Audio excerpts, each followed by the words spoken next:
If you're submitting the wrong homework, I don't know how is that possible. You all know what should happen, right? If you don't submit the homework on time or properly, the result is obvious. Should not be explained, right? So all these things you need to understand now. And yeah, question?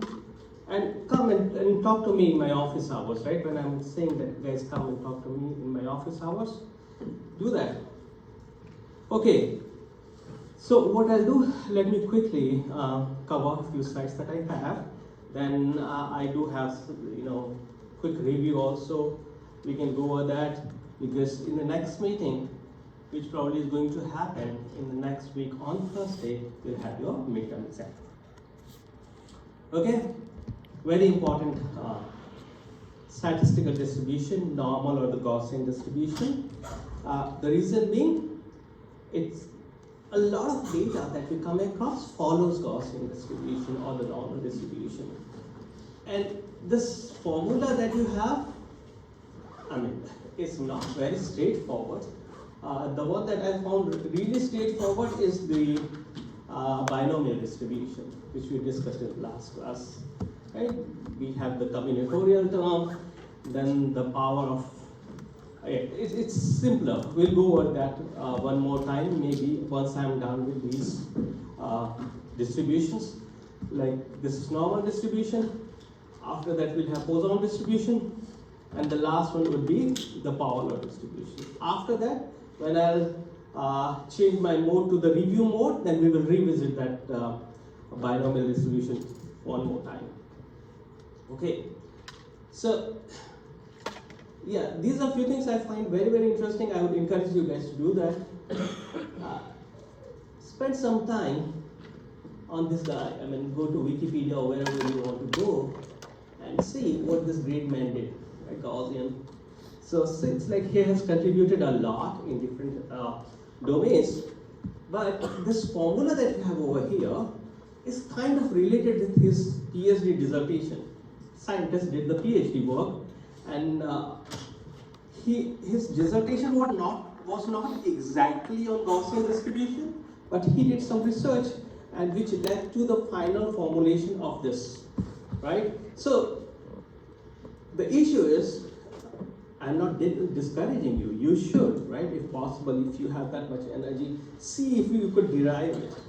But if you're not able to derive, if you're not able to reason too much about it, like the binomial distribution or Poisson distribution is still simpler. If you want to know how to derive it, come to me. I got a very interesting link by a professor.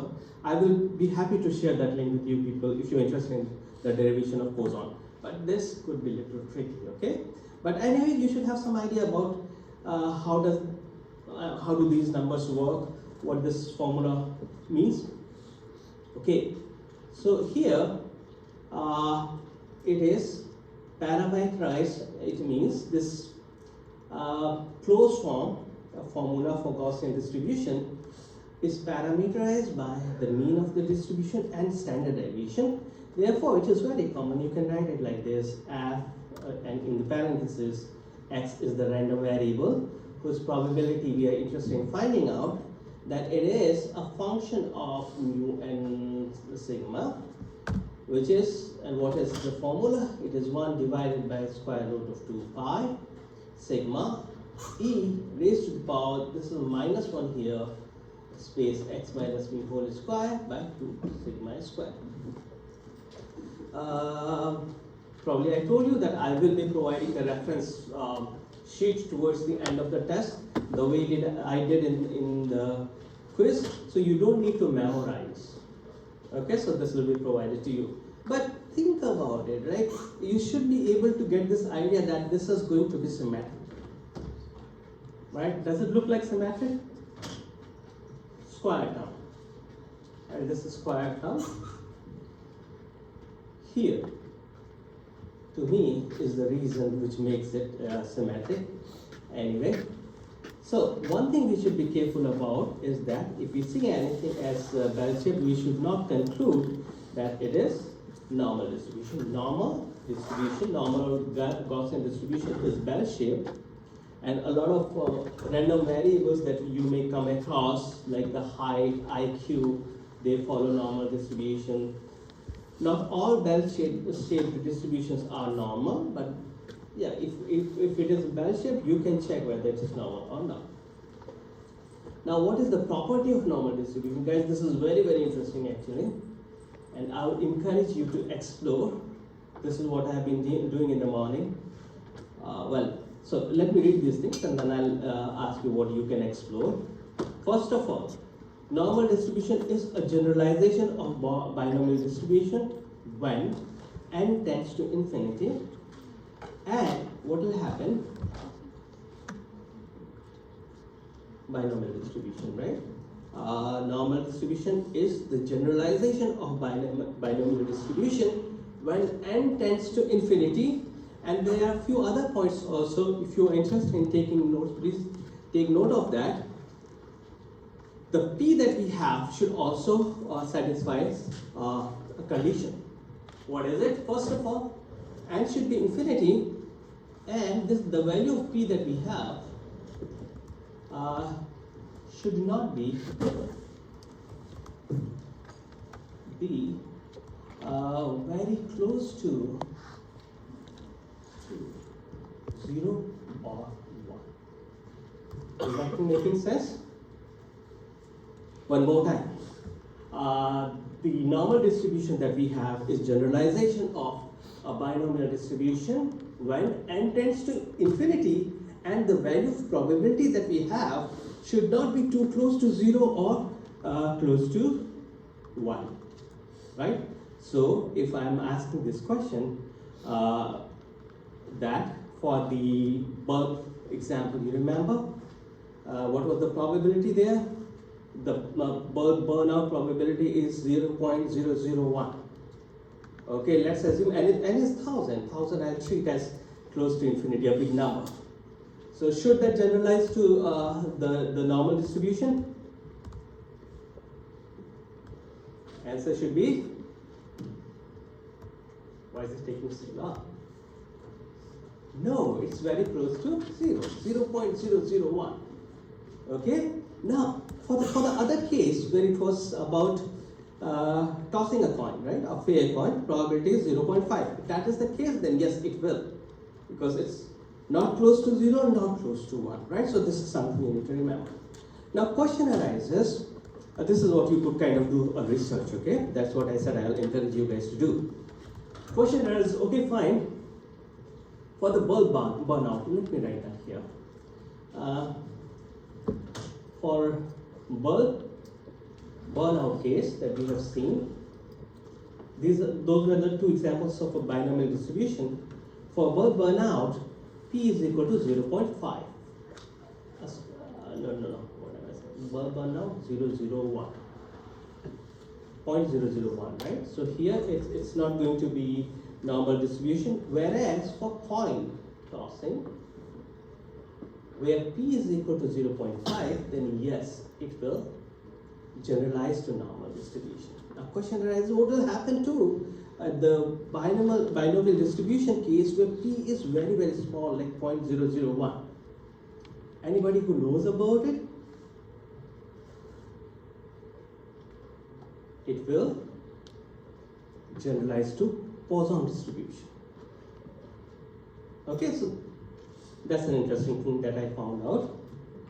Anyway, and yeah, official, being recorded, you should know for your exam, okay? Question? Just saying that, let me repeat that again. Just saying that the generalization of binomial distribution when n tends to infinity will be a normal distribution is not 100% correct. This will only happen when first n is tending to infinity and p is not close to 0 or 1. We don't want that probability to be the extreme case, like 0.001. No. If our probability is 0.001 or very small, tending to 0, then it will generalize to Poisson distribution. We will see that very soon. Okay, then it is bell shaped. X goes to infinity in each direction. And yeah, this thing we already saw.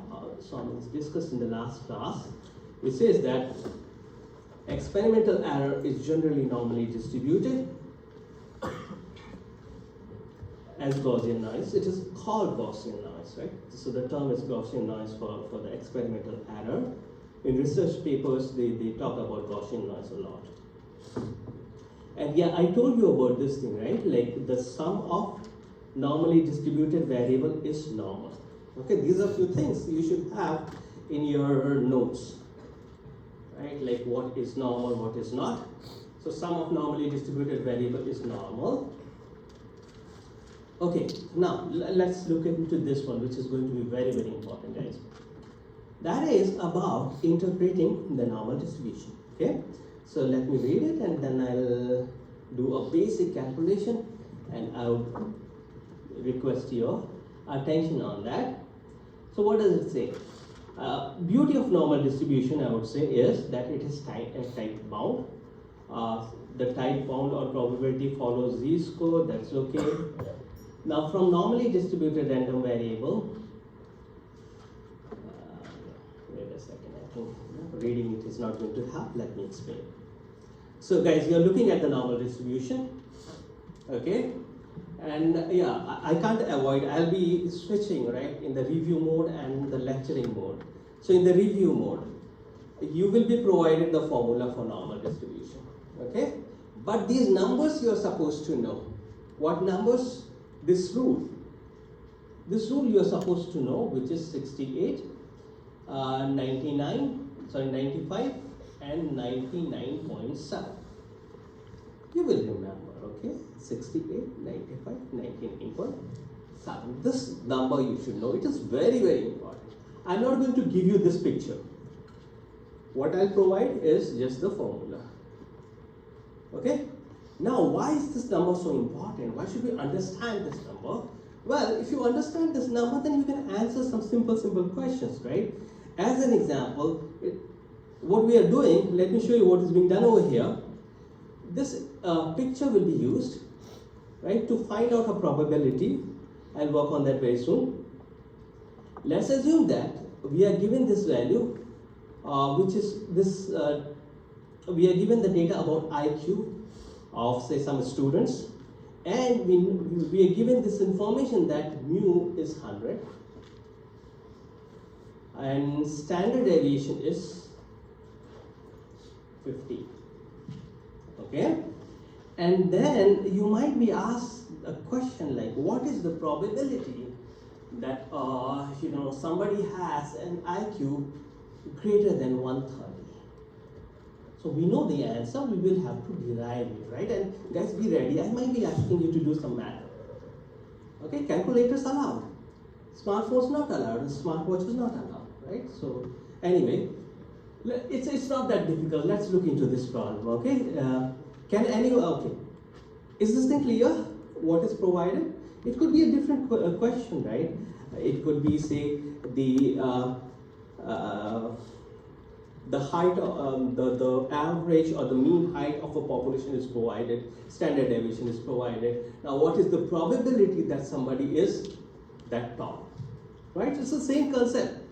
So what you have to do is, you need to compute z, right? So how to compute z? Now it's lecturing plus review, both, okay? So how to compute z, you should know, okay? X, which is given to me 130.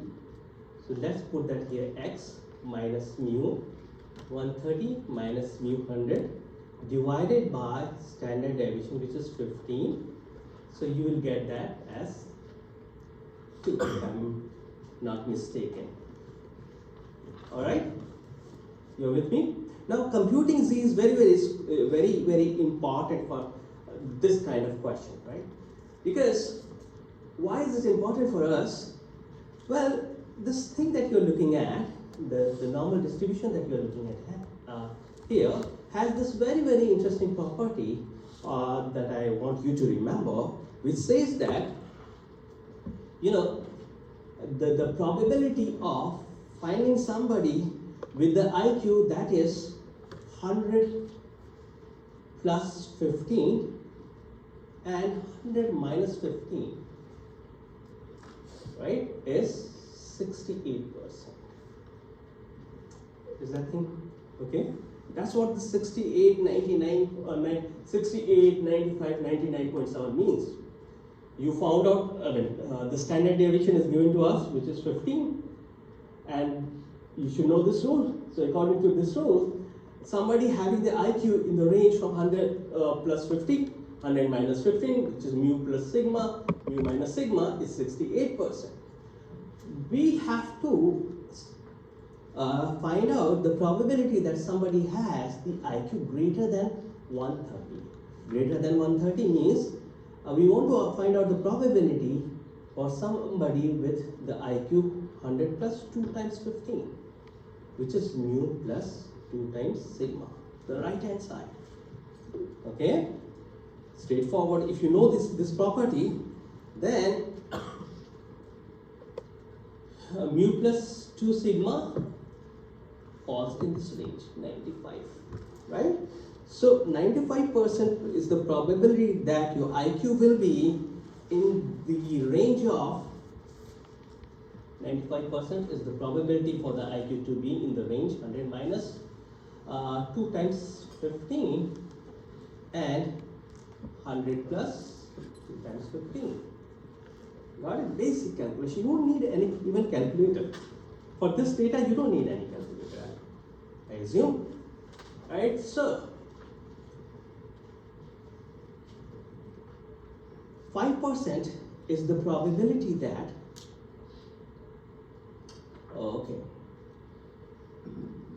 this region and this region corresponds to the 5% probability, right, for the data to lie beyond mu plus 2 sigma and mu minus 2 sigma, right? But we need to find out the probability that somebody has the IQ above 130, right? So the right hand side, this is where we want to find our answer. It is on the right hand side, right? Therefore, it will be 5 by 2, 2.5. Good? Confidence level, high or low? Easy question. If somebody is asking this question after providing this data to me, I will assume that I am lucky. Okay? Alright guys, so this could be very, very important. Now I'll ask a question as far as I remember on this concept. Now, I did go over this point in the last class, alright? I'll go over that one more time. Not all bell-shaped distributions are normal, like the stock returns are log normal with flat tails. So these are a few things you need to remember. Now, mixture of normal distribution are also not normal, like full population height, if that is given to you, it won't be a normal, like look at this picture, right? So it is kind of approximate bell shape, I'll say, not exactly. Inside this distribution, the blue curve that you see, there are two normal distributions. The normal distribution of the height of women, the normal distribution of height of men. Okay? Now, what do we have next? It says that the statistical test exists to establish whether the data is drawn from a normal distribution or not, but populations are generally a mixture of multiple distributions.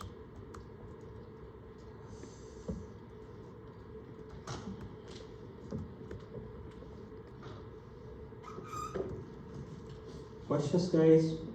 There are a few points I want to mention, right?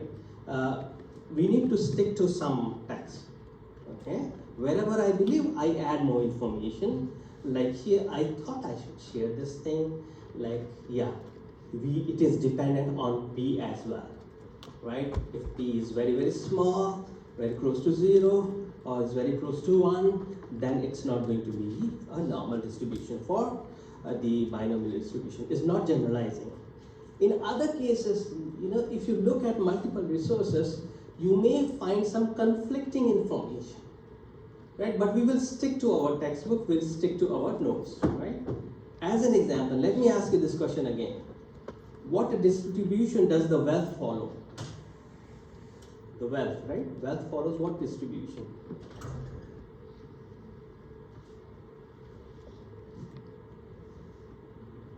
Sorry? What kind of distribution is that? Unequal, you said? Be careful. Yes. Sorry? We are saying power law, right? But if somebody knows that it is log normal, that is correct too. Right? So that's what I'm saying. Sometimes we may have some not conflicting answer. Maybe for that we need more advanced stat knowledge. We will call it power distribution. But if you know that it is log normal, write it log, right? We will give you the credits later on, right? Come regrading and all will do. So that's what I remember. Looking at the text, at some place I found it to be log normal. I should double check. But anyway, now this is also going to be an interesting discussion. The next distribution, right? And I'm following your textbook, okay? So lifespan distribution. If I'm asking you straightforward question, right? Giving you the probability of an insect or any device, right? To survive a single day as P, right? Given that we have an insect that has the survival probability of a day, 1 day that it will survive today is P. Now I'll ask, okay, fine. What is the probability that this insect will have a lifespan of 10 days? Very simple.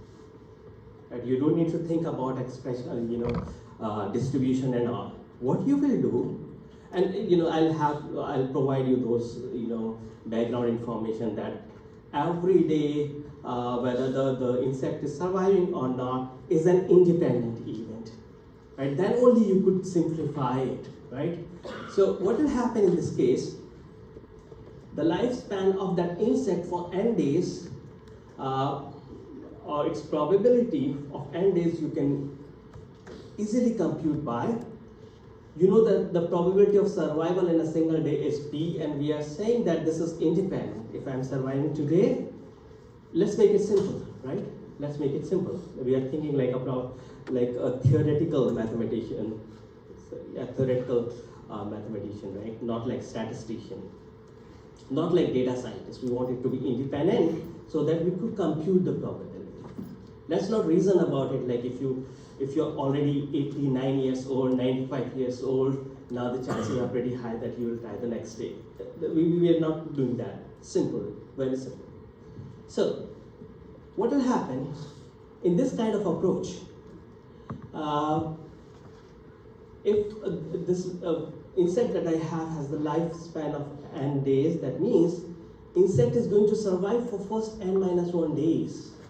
So P multiplied by P, how many times? N minus 1 times. So P raised to the power n minus 1. And then on the another day, this guy has to die, right? Multiplied by 1 minus P. Very simple. Well, during the exam, I will be proctoring, right, with my TAs. If there is any ambiguity, you want to know whether it is independent, identically distributed or not, feel free to ask, right? And don't think too much. On this question, don't think too much. It's very straightforward. Probably it will take less than 5 minutes, right, with calculator, maybe 3 minutes. Good? Now, you know what is happening here?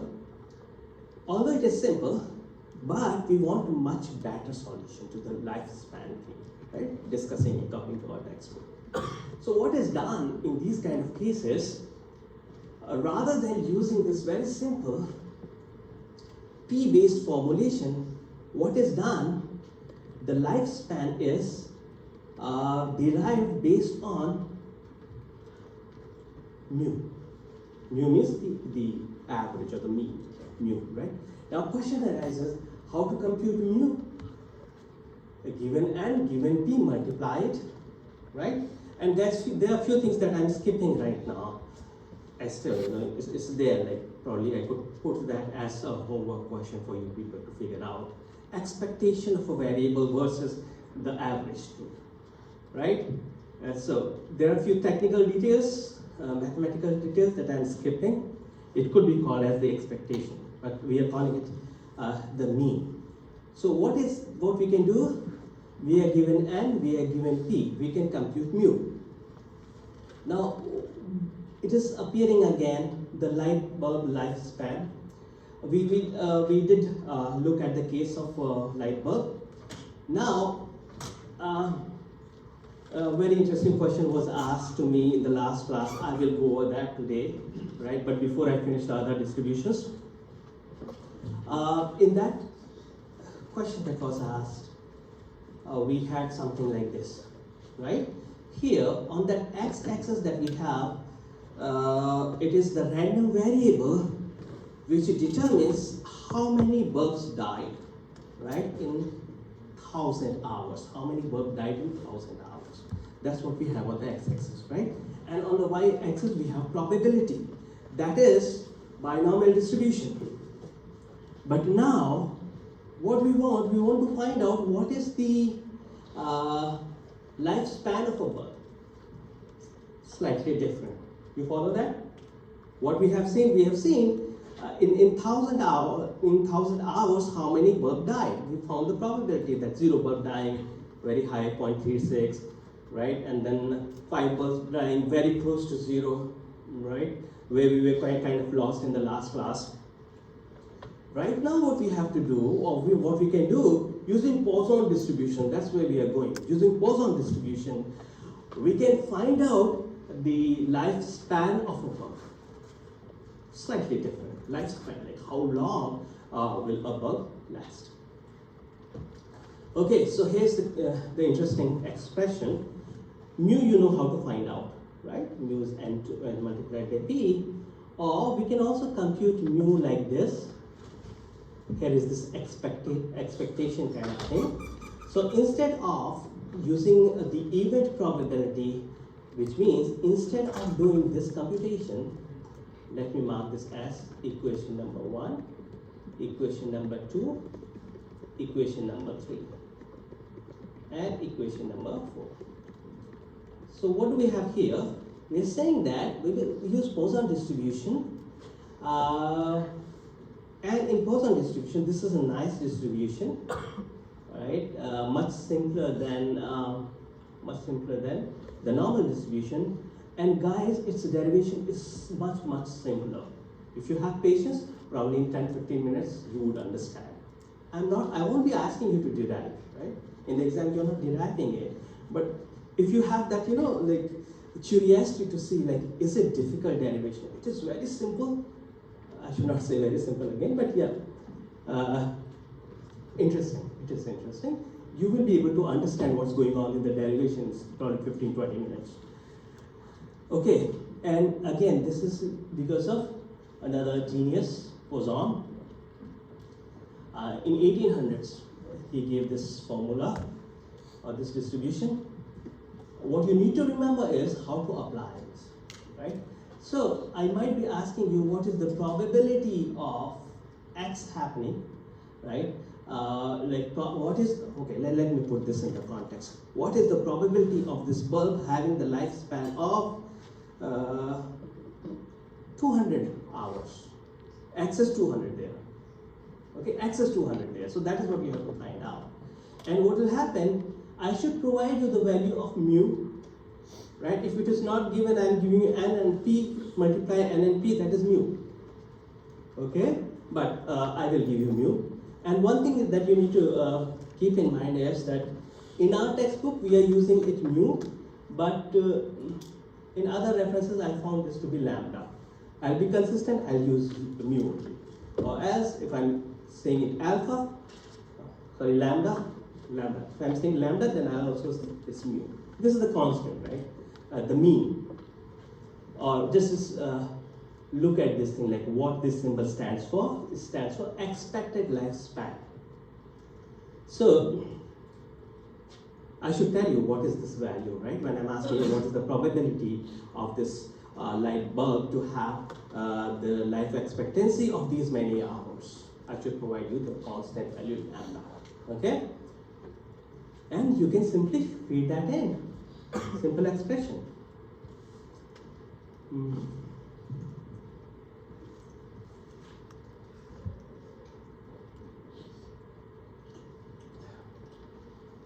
More systematically, if you really want to know how this mu can be computed, if you are doing multiple experiments, then yeah, here goes the formula, which is equation number 4.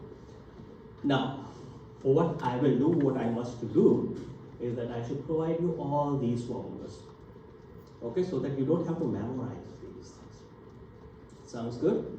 But you need to understand that I will not provide. Okay, maybe I just put this expression. I will not say what is mu. I will not tell you what is k. I will not tell you what is PRK. These are the things you need to understand. Okay. Now, with Poisson distribution, guys, be careful. If you and do read the other references also, right?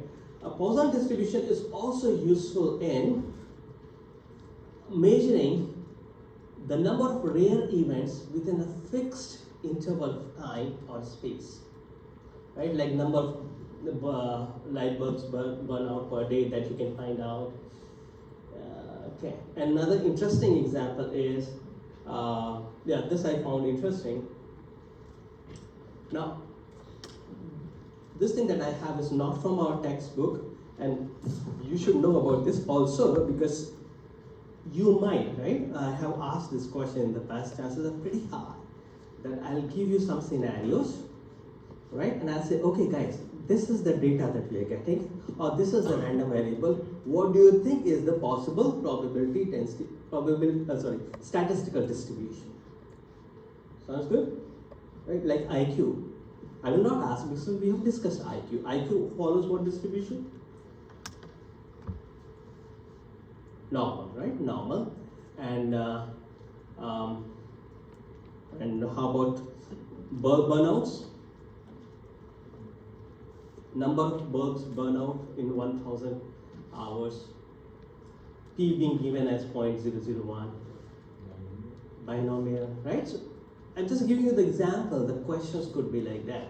Here you need to be very, very careful with Poisson distribution, because one is the lifespan, right? We discussed about lifespan, and the other thing is something like this: the number of rare events happening in a fixed duration, right? So the example could be the number of accidents happening in an intersection, very common intersection over a week. That would follow what? Poisson distribution. So guys, be prepared for these things. You'll have to research a little bit. You'll have to do exercise, practice it. And another very interesting thing, the distribution of kids per family, this also follows Poisson distribution. Since it is there in your lecture slide, so if somebody is asking you this question, you should be again feel very, very lucky that, how could this guy ask the question, which is directly taken from the lecture slides. Chances are pretty high I will not, but look at it. This is also an example of Poisson distribution. Okay, here the x-axis represents the number of children, and for this distribution, lambda or mu is 2.2. So this value should be given to us. Now, if this lambda is given to you, 2.2, and I'm asking you the question like, what is the probability? All right. See, the question will not say and should not say that this data follows Poisson distribution. Okay. The question will leave it on you people to figure out. All right. So I'll say something like this: what is it? The average family has 2.2 kids, right? What is the probability that the family will have 5 kids? It's your responsibility to remember that this will follow Poisson distribution. I will provide you the formula, you bring your calculator, done. Right? And Again, let's address this thing also. I would request everybody to bring a scientific calculator.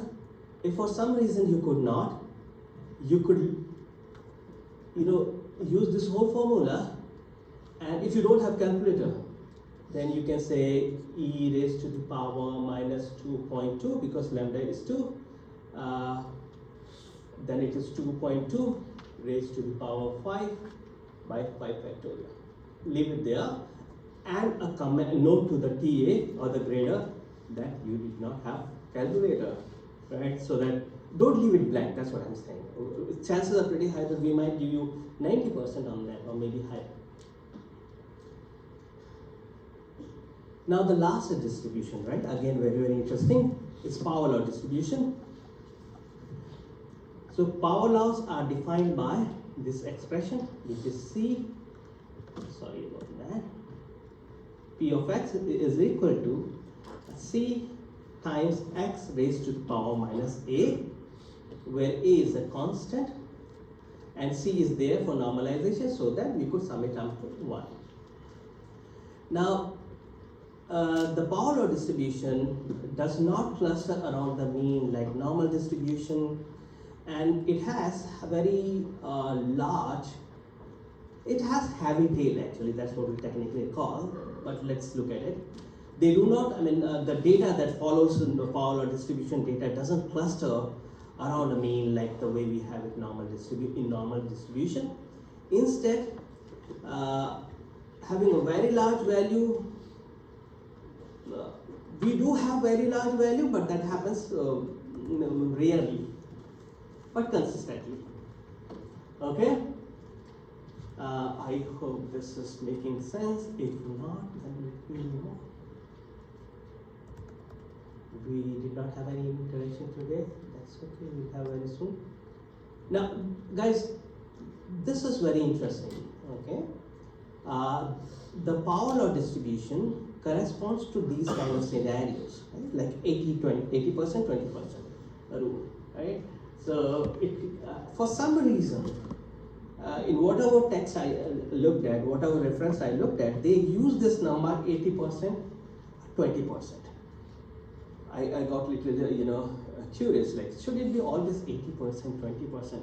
Can't it be 85%, 15%? Or 70%, 30%? So what I would find is that yeah, it could be 70%, 30%, 60%, 40%, but for some reason in the text they refer to this rule as 80-20. Now let's have some discussion, right? Did anyone in the class go over this concept earlier, like 80%, 20% rule? 80, 20 rule. Yeah, very good. You have heard of it, right? In what context? That's what I want to know, right? Yeah. Well, some percent of the population get a large portion of the wealth. Like? Maybe 10 people have trillions of dollars. You have a point, right? Yes, this is the example that we will use. Yeah. In the terms of religion? Okay, go ahead.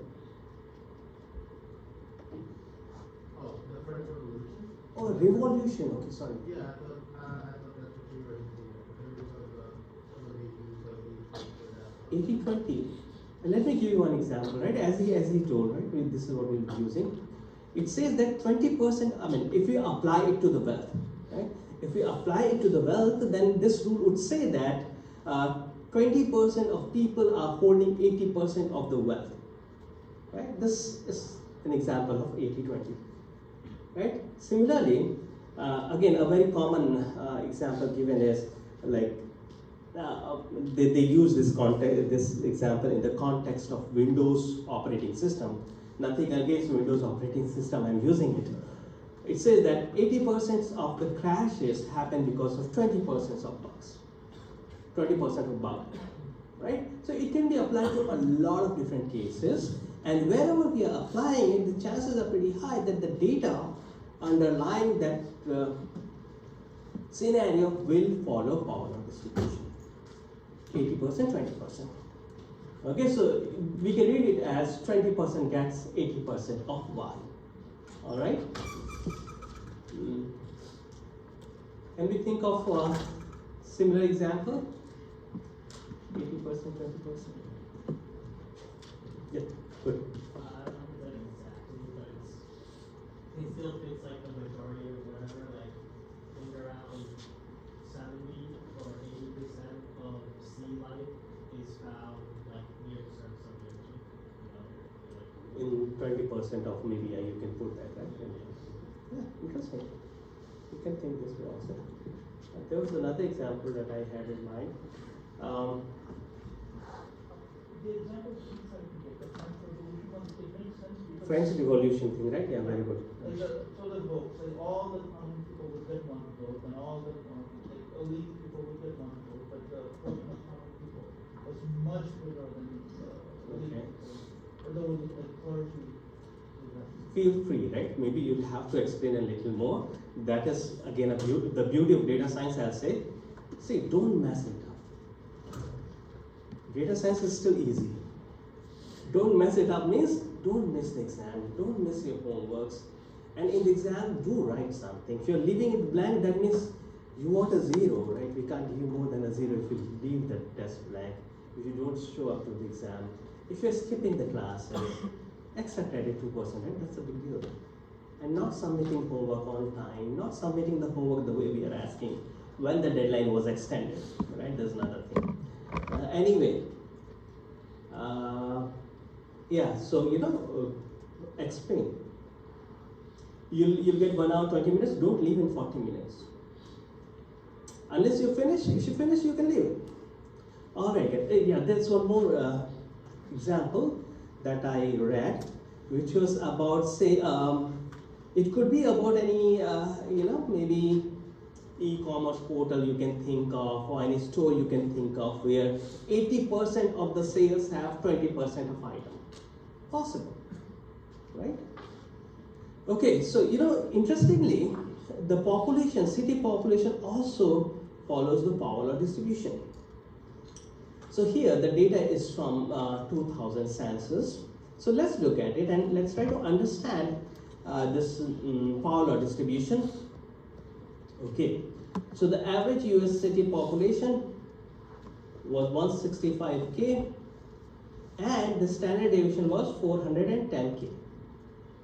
165,719 precisely is the the mean or the average population. The standard deviation is 410,730, and we have a city like Indianapolis with population as 780K. Right now, you need to think about it. Right, like it's a not kind of open-ended question, but you can use your x minus mu divided by z kind of thing to analyze this. Why? Well, see, I'm again in the review mode, and let me do this review mode, okay? If this question is given to you, right? This data is given to you. And now you're being asked to discuss the possible statistical distribution, right? And comparing that with, if I say comparing with normal distribution, then that means it is not following normal distribution, right? Which is a hint. I will not give you any hint. Assuming that this data is given to you, and you are said, okay, discuss the possible statistical distribution, right? So what should be your approach?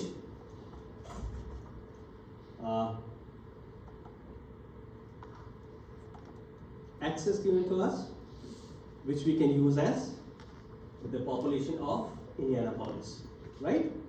And then do this exercise. I did that last time, so I don't exactly remember what the number was. 780K minus 165K divided by 410K.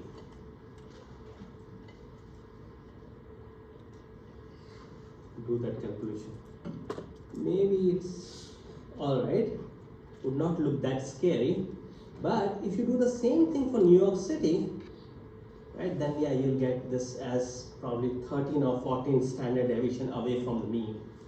Right, so the message that I'm trying to give you here is, for this kind of question, when you have to establish that this population should not follow normal distribution, you need to only prove this point that we have a city like New York City, right, which is given in the data, which will be, I don't know how many, probably 13 or 14 standard deviations away from the mean, right? Am I making sense? Let's do the calculation. Let's take the calculator out. Now, x minus mu by sigma, right, for this question. I think that should be the approach. The population of New York City is 8,008,278 minus mu is 165,719 equals divided by 410,730. 19 standard deviations away from mean. This is one extreme, right? But yes, we have New York City. I don't know which is the next most populous city in USA, right? So this way we could justify that, yeah, it doesn't look good, right? The data being those many standard deviations away from mean can't be a normal distribution, right? Am I making sense? Let's do the same exercise for support your claim with data. That's what I'm trying to say. Let's do this exercise for Indianapolis. 780, 123 minus 165, 719 divided by 410, 730. I think this is okay. 1.5 standard deviation. I think that's okay. 2 standard.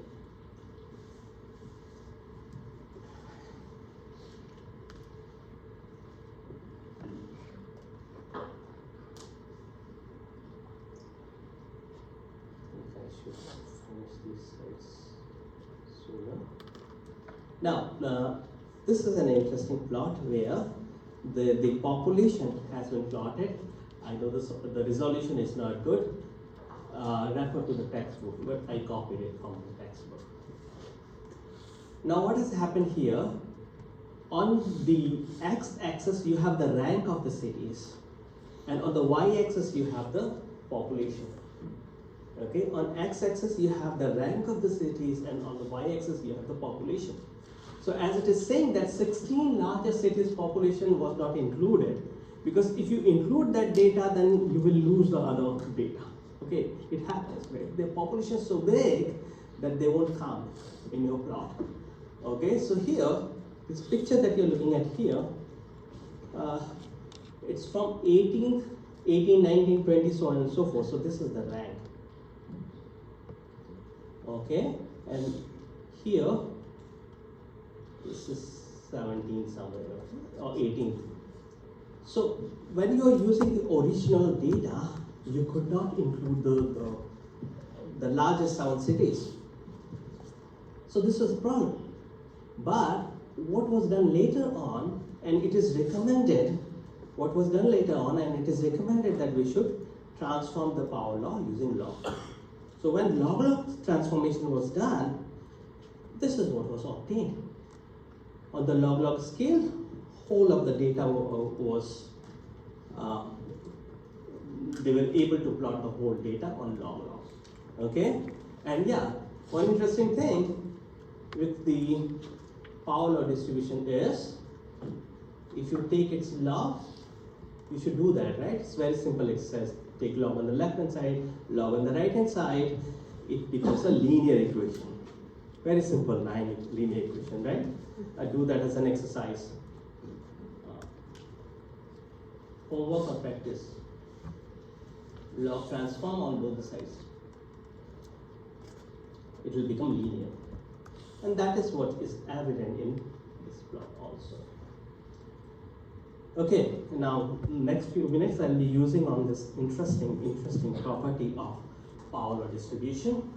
So guys, this is the basic power law distribution, right? What is the probability of the random variable taking this value x? What is the probability of the random variable taking the value x? It is C is a constant that should be provided to you. X is what you need, and you need the probability for x, and it is raised to the power minus a. Minus a is a constant. Now, one interesting thing that you can do is that in the next stage, let's find out the probability of 2x. Right? What will happen? C multiplied by 2x goes in place of x raised to the power minus a. What we will do from these two, we will derive f. What is f? F is the probability of f is probability of 2x divided by probability. Oh, I already have it, right? This thing. Put the formula, put the values over there, do simplification, and what you get is 1 by 2 to the power a. In the previous slide, you said you would take the log of both axes to make it linear, but isn't the x-axis already raised? So would you take the log in this case? Yeah, even then the log will be taken. Yes. Even then. That's what the text says. Log scale is log of x as well as log of y. How did we get that value? For this, again, I have to do some homework. Good question. Okay, guys. Review mode again. And I should be in the review mode for the remaining time. Okay? Very important. Knowing the significance of f. What is f? Simply this ratio, which we derive right here. And interesting is the fact that it was found that for individual wealth, it was found out to be 1 by f. Sorry, 1 by 5. F for the data of individual wealth is 1 by 5. If that is given to us, then what does this signify? Well, for that, let's look at this data, right? It says that we'll have to go bottom up. When we are given that f is equal to 1 by 5, and what is f? F is probability of 2x divided by probability of x, right? And here p of x is given by c x to the power minus a. Yes. Now what does it mean? It simply means that when we know that f is 1 by 5, and you are given the information that there are 625 billionaires with 5 billion wealth, then the very moment you try to find out probability of twice x, means you want to find out how many people are there with twice the wealth. If there are 625 people with $5 billion, then there are going to be 625 divided by 5 people with twice the wealth, right? And the same thing will go on. You divide it by 5, you get 125.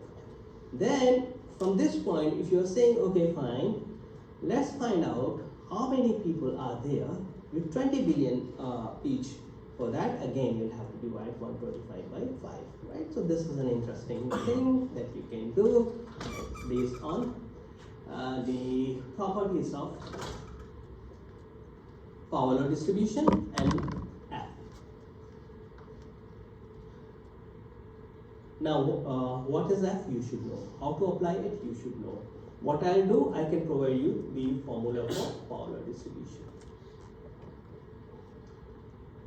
Okay, and now it's the same thing, right? Now explaining what we did in the previous class. And guys, here are some examples of the data that follows power law distribution. Okay, what I am trying to do, I don't have sufficient time, so I'll leave this thing for you, okay, to find out the example of the data that follows power law distribution. Or like internet sites with X link that follows power law distribution. Frequency of earthquake at X on the Richter scale, this is power law distribution. Wars that kill X people is power law distribution. This is the most important thing, right? which anyway is there in your practice exam. Zipf's law. What is Zipf's law? So Zipf's law is related with the frequency of word in text, right? And what does it say?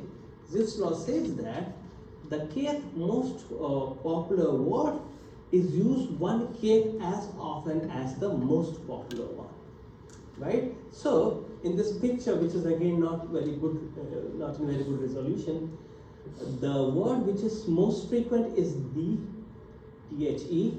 that is followed by of, and so on. So according to Zipf's law, it says that of would be half as frequent as the, right? It's very simple. Simply says that according to Zipf's law, kth most popular word is used one kth, and this is also a popular distribution.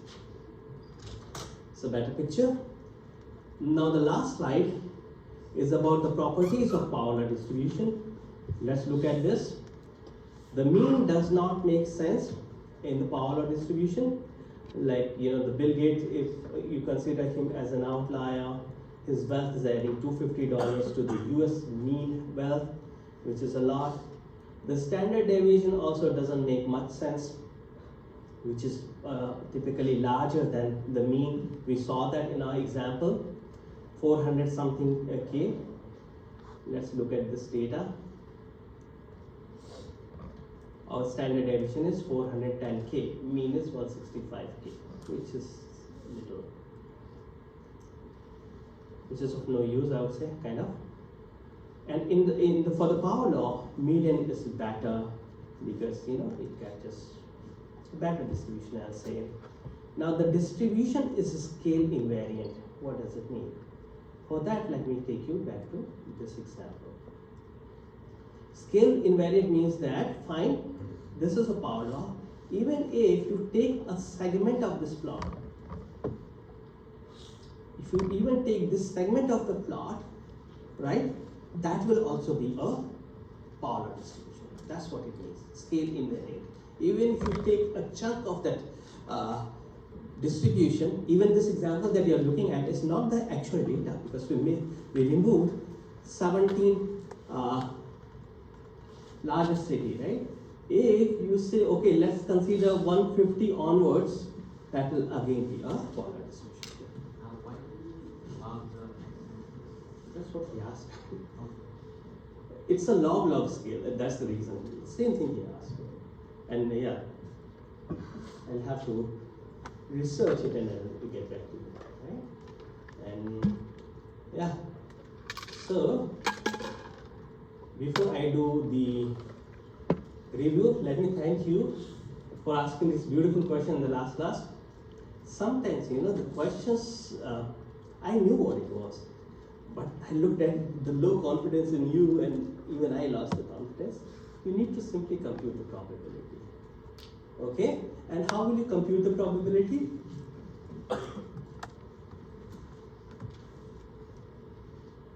All these values that we have here, you need to apply the binomial distribution, which will be n choose x, p to the power x, 1 minus p to the power n minus x. That's what we are computing, right? And on the x-axis, what we have is the number of work failing, right? So,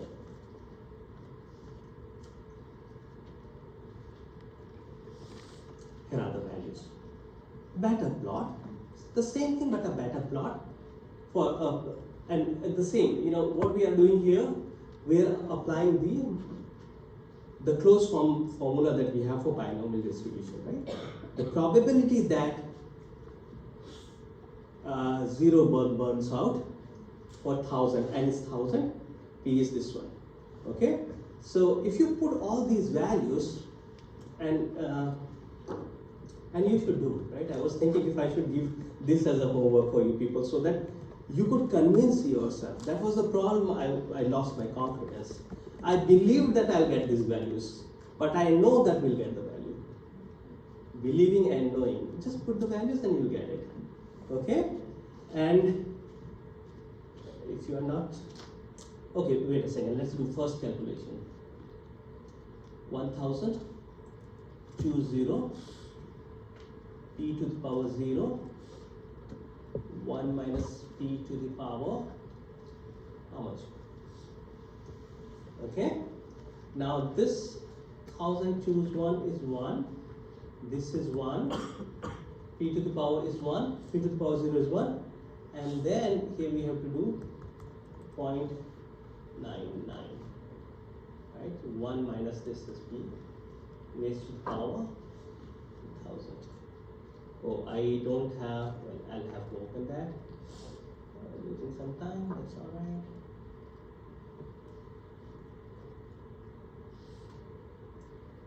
Uh, 0.999 raised to the power 0.36. Okay? So if you do it, you will get that. But do ask questions, right?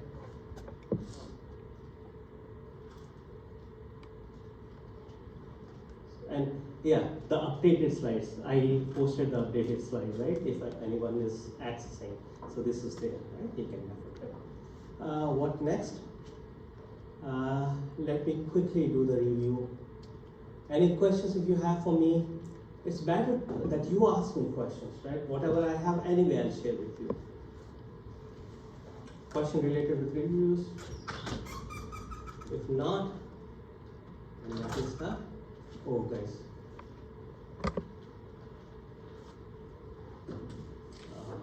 Pass it on, right? One should go this way. One should move this way. You need to pass it to the back, all the way to the back. Maybe you can come, right? And make sure that it is moving.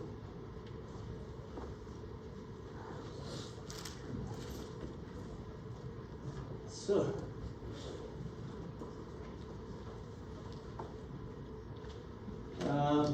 next week, that should be 16, in person, 2 to 3:20, 1 hour 20 minutes. Be on time, bring your SBI ID card. It's mandatory. Closed book, closed notes. Calculators are allowed. Smartphones, smartwatches not allowed. No cheat sheet. Formula and equations will be provided during the test. With the test, just similar to the way it was in the quiz. Don't miss the exam. It's the same thing, right? Read about it. If you are sick, again, if you are sick, then I would need the doctor's note from a university, and you should visit the doctor in person. And the doctor should say that you were unable to attend the test that day because you were sick, right? It's not that I met this student. The doctor's note should state, the doctor's note should state that the student was ill and unfit to take the exam on the day of the exam. The message is very, very simple, guys. Don't miss the exam. Okay, you have sufficient time to prepare. Syllabus. So here, I should remove this thing because I completed the whole lecture. I completed the whole topic of statistical distribution. So these are the topics. Format. Time 1 hour 20 minutes. Approximately 16 questions. Most probably I'll have 16 questions only. 10 questions will be short. Could be some true and false questions, short definitions. The kind of questions that you got in quiz, maybe a little complex. But yeah, you're getting 4 points for each question, right? So 10 questions, 40 points. And then you should expect 6 medium-sized questions, 10 points each. And for these 6 medium-sized questions, it could be situation-based, it could be discussion kind of, you might be given some numerical problem to solve, like on probability, performance measure is not there. Let me delete this right now. Performance measure is a topic that we did not discuss. So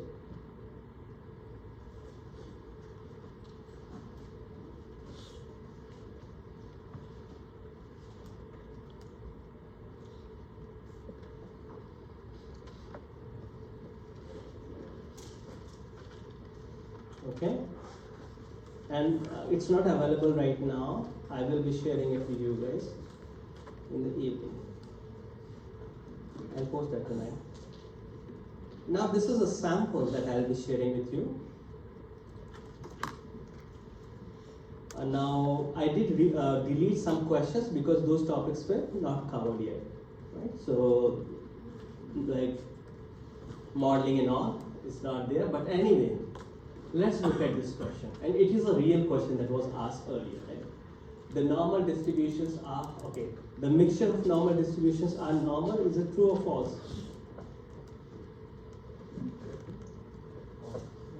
False, right? Mixture is not normal. The second one is not, okay, I could not answer, I should ask you. Well, how about the second one? Second one is true, right? The sum of normally distributed random variable is no. And the third question, I already asked this question in your quiz, right? So, anyway, the data science Venn diagram, which is given by you, which region is referenced. These are just samples, okay? It will be a bad idea to only prepare these questions. Oh, yeah, this is fine. Right here we can look into it. Like, what is the significance of classical statistical distributions in data science? It's directly taken from our lecture slide, right?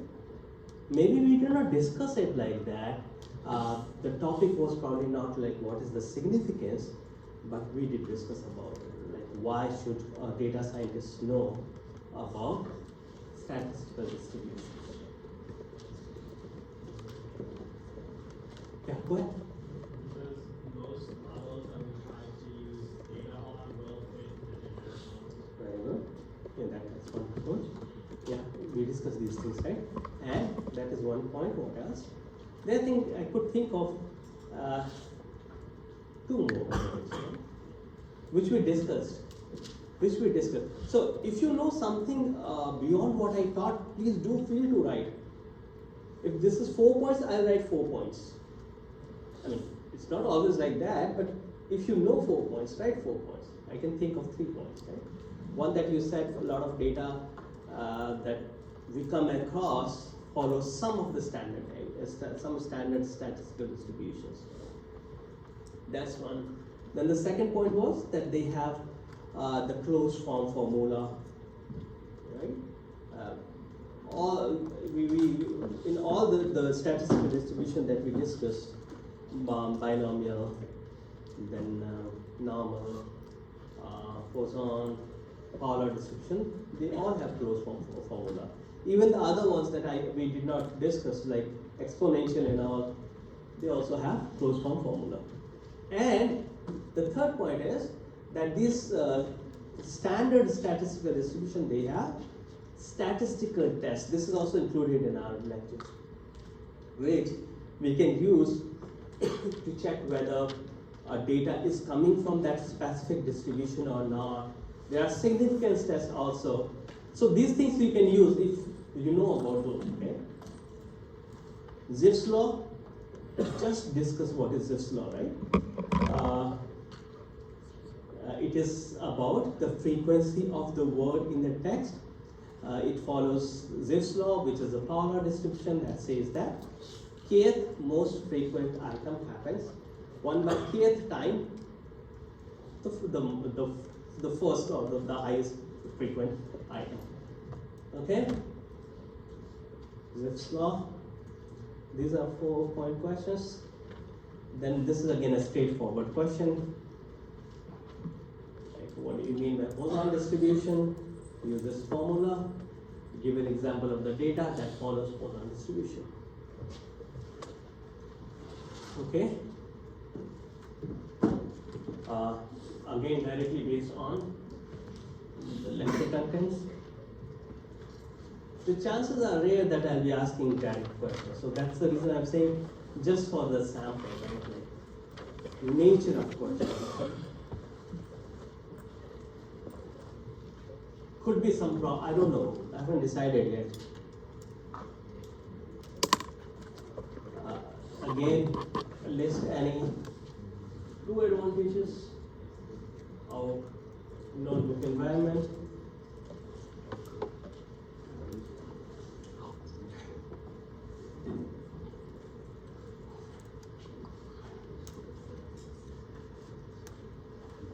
Now this is again something which is interesting, has to do with R square thing, right? Given the Pearson's correlation coefficient between two variables x and y as 0.9, what we can conclude about the predictive power of x and as for y. We want to predict the value of y. We learned about it, right? What does it say? Okay. If you know R, just do R square. R square will give you the idea about the predictive power of x for y, or you can use the technical thing that we learned. This is the percentage of variance that that variable x can provide for variable y. Don't worry too much. I mean, you don't have to reproduce the text that we have in the lecture slide. Just make sure that you're conveying the central idea, conveying the key idea first.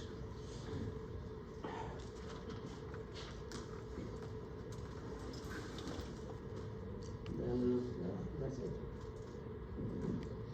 And yeah, homeworks are important, right? Make sure that you understand homework. And I am planning that should be my first thing, right?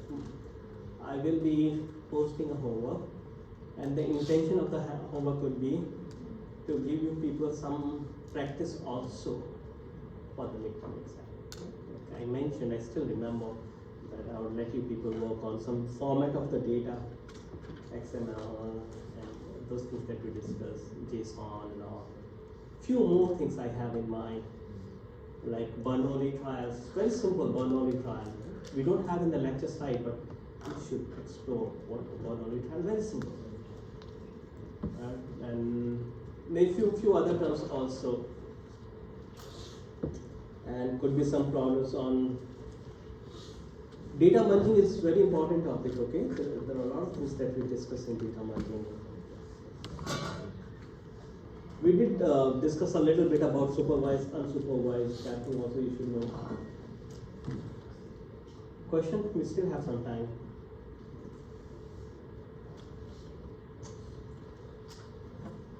Alright, so if you don't have any questions, then I think I'm done. Okay? Good night, guys, and I'll see you after the break.